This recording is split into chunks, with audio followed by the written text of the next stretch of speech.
So, kamusta po mga ka-Streetwise? So, mga kababayan, meron na naman pong maitim na plano itong si Aling Maliit, si Gloria Macapagal Arroyo. Alam niyo no, mga ka-Streetwise, no, hindi ko talaga makuha kung anong klaseng kapal ng muka meron itong si Gloria Macapagal Arroyo. Dati na naging presidente, napalpak, tapos ngayon po, ayaw pa rin po niya talagang bitawan po ang kapangyarihan po sa politika. Okay. At alam naman po natin mga ka-Streetwise na ang kaguluhan po na nangyayari po ngayon, ang isa po sa mga pasimuno dyan si Gloria. Okay. So ngayon ito may papakita kong picture sa inyo. So actually ito may nag-send lang sa akin ito eh. At ito bago lang po ito. I think nung nakarang araw lang ata itong picture po na to. So dito po magkasama si Gloria, sa Aling Maliit, si Darwin Cañete, si Trixie Cruz Angeles, di ba, na pasimuno ng Troll Farm. Tapos itong abogado na to, nakalimutan ko na pangalan nito. Tapos ito pa si Malutikia, na pinagbibintangan din po na merong hawak na Troll Farm. So, ang point ko lang dito mga kababayan, di ba? Si Trixie kasi mga ka-Streetwise, no, alam ko na po talaga na isa sa mga ugali niyan ay humawak po ng Troll Farm. So, paano ko nalaman? Ako, kami dati. Nung si Trixie Cruz Angeles pa po yung dating secretary po ng PCO, nagbuo po siya ng grupo ng mga vlogger. Di ba? So, troll yun. Troll farm yun. At itong si Malutikia, mga kababayan, di ba? Meron ngayong aligasyon na meron pong troll farm si Malutikia. So, ngayon, ang point ko dito, mga kababayan, di ba? Anong meron, Gloria? Anong maitim at pangit na plano meron ka na naman ngayon? Di ba? So, ito para makuha natin yung point ko dito. So, ito yung picture nila at ito pa po isa. Yan. So, ito sila. Okay. So, ito po, nangyari po ito sa bahay mismo ni Gloria Macapagal Arroyo. So, dinner dinner party ang tawag nila dito. So, paano ko nalaman na dinner party ito sa bahay ni Gloria? So, may nag-post. May nag-comment. Si Darwin Cañete mismo. 'Di ba? May nagtanong kasi, 'di ba? Bakit nandyan si Bansot, si PGMA? So sabi ni Darwin Cañete, bahay niya. So syempre mga kababayan, invited 'yan sa bahay ni Gloria. Itong mga tao po na to ay invited sa bahay ni Gloria. Hindi naman pupunta yung mga yan kung hindi sila invited. At ang malungkot dito mga kababayan, no, ang nakakapag-worried dito, mag-election na. So, saan katutak na naman po yung troll farm ngayon? Diba? So, dyan sa mga bobong DDS na nagsasabi na ako po ay parte ng troll farm ni Martin Romualdez or ni Presidente Bongbong Marcos, meron bang troll farm na ganito? Diba? Nagpapakita ng muka. Una kasi dapat, i-define nyo muna kung ano ang ibig sabihin ng troll sa internet. Mga bobo kasi kayo, kaya di nyo alam, mga tanga. So ngayon ang point ko dito mga kababayan, no, di ba? Hindi ko talaga magets, no, kung bakit may mga tao pa rin po na sumusuporta kay Gloria. Especially ngayon mga kababayan na nauungkat po ngayon yung anomalya regarding po sa NGCP, sa National Grid. 'Di ba? Sa National Grid diyan sa NGCP na ang NGCP po kasi ang nagsusupply po ng kuryente sa mga bahay. Okay? Or sa mga lugar sa Pilipinas. Na ito po ay nabuo nung panahon po ni Gloria. Okay? So pakita ko sa inyo, no? So may anomalya kasi ngayon sa NGCP, pakita ko kung ano 'yan. So, ito po yun ito po yung delikado po sa NGCP na ginawa po ni Gloria. At ngayon po, nauungkat po ngayon sa pamamagitan nga po ng ng House, ng Congressional Inquiry nga po, dyan po sa Congress, no? Sabi dito, Senators have called for an investigation into the security implications of China part ownership of the national grid after the officials said engineers of Beijing could plunge the entire country into darkness with the flick of a switch. So ngayon kasi mga kababayan, no, itong ginawa kasi ni Gloria, na pag-privatize po ng grid po na Pilipinas sa kuryente, nagkakaroon po ngayon ng national threat po sa Pilipinas. So kaya ako naniniwala ako no na isa sa mga reason kung bakit tinanggal din po si Gloria Macapagal Arroyo bilang parte po ng National Security Council ng NSC. Kasi nga po, dahil po sa tie-up niya sa China. Isipin nyo, sinong tangang gago na tarantado ang magbibigay po ng 40%, di ba, sa China. Di ba, ng kuryente natin. So sabi nga po ni Win Gatchalian dito, na, di ba, in a flick of a switch, kaya po tayong padilimin ang buong Pilipinas ng China.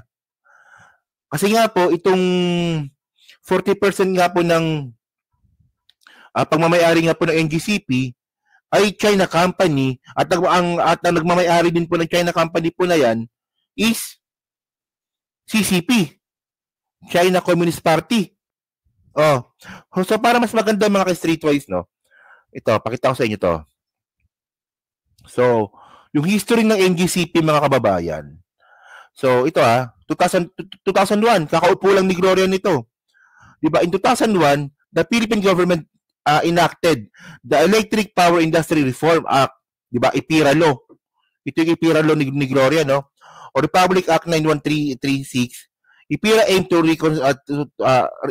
aimed to restructure the country's power sector and promote competition, efficiency, and private sector participation. Actually, mga kababayan, ito yung pinakabobong ginawa ni Gloria. Bakit magkakaroon tayo ng competition sa electricity na dapat po ito po ay necessity po ng gobyerno? Binibigay po dapat ito ng gobyerno. Ano po provide dapat ito gobyerno? So, ginawang negosyo. Gago rin no? So, sabi pa dito So, 2001 yun. And then, no 2008, di ba? 2008 or during the term of former President Gloria Macapagal Arroyo, the Philippine government initiated the privatization process for the transmission sector. Okay. So, Transco issued concession for the operation, maintenance, and expansion of the country's power grid through public bidding process. The Philippine Constitution limits 40%. Okay, so 40%, di ba? So, sa Constitution natin yan. So, the consortium composed of the State Grid Corporation of China, itong malupit, ang nakakuha po ng bidding, yan po sa grid po ng Pilipinas, yung transmission po ng kuryente sa buong Pilipinas, yung 40% po ang nakakuha, di ba? State Grid Corporation of China. Gobyerno ng China mismo. So ano bang connection nito mga kababayan sa meeting po na ginawa ni Gloria dyan po sa mga pasimuno di umano ng mga troll farm. So ako naniniwala ako na ang posibleng posibleng plano ni Gloria dito is paganahin na naman po yung troll. Tandaan po natin na gumastos po ng milyon si Duterte para po sa troll. At posibleng i-activate na naman po ito at humihingi malamang ng tulong itong si Gloria para po sa mga trolls. Di ba? Pakita ko sa inyo mamaya kung anong binabanggit ko. Continue pa natin to.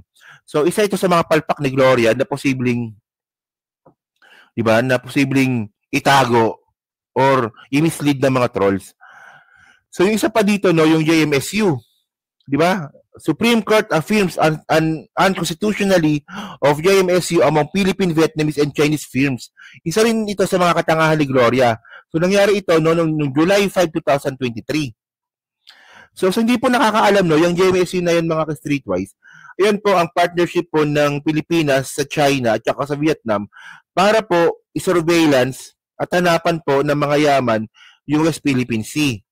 Nang ending po, wala po nangyari. Diba? So ngayon, alam po ng China kung saan po merong langis dyan po sa West Philippine Sea because of the JMSU na tinago ngayon sa Pilipinas. Ngayon, hindi natin alam kung saan dyan yung merong langis. Kasi nga po, dahil po dito sa kabubuang, di ba, agreement ni Gloria sa China. Tapos ngayon, itong mga bobong mga DDS sa pasimuno ng troll, makikipag-partnership kayo kay Gloria. So tingnan nyo to So ngayon, mga streetwise, ito. Nung last month, meron pong aligasyon kay Malotikia, isang DDS na may-ari po ng isang survey firm, Publicus, oo. So sabi dito ni Malotikia, I do not operate a troll farm. I do not agree with people who do so. Some fabled mind insist otherwise yours to the talking. So kasi mga babayan, no, kumakalat na po talaga ito last month pa. Na si Malotikia po ay ang isa po sa mga may hawak po ng mga troll dito po sa internet. Di ba? Sabi sa inyo eh. Oh. So ngayon, ba't ka makikipag-meeting kay Gloria ngayon kung kailan malapit ang eleksyon at kung kailan nga po nauungkat yung issue regarding sa NGCP. So, at yun mga kababayan, balikan natin yung picture ito. Yan.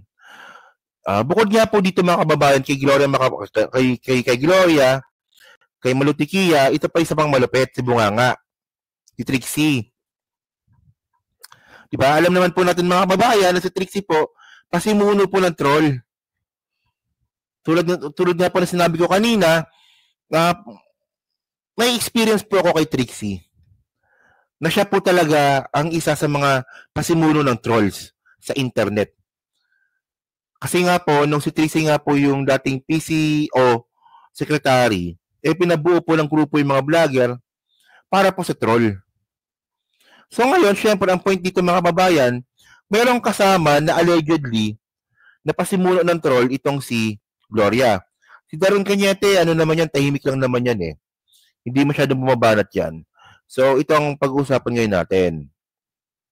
Si Malotikia at saka si Trixie. So anong plano? So ang problema nyo kasi, nagmi-meeting kayo, pinipicturean nyo pa. So, syempre, mag-speculate na naman yung mga tao ngayon.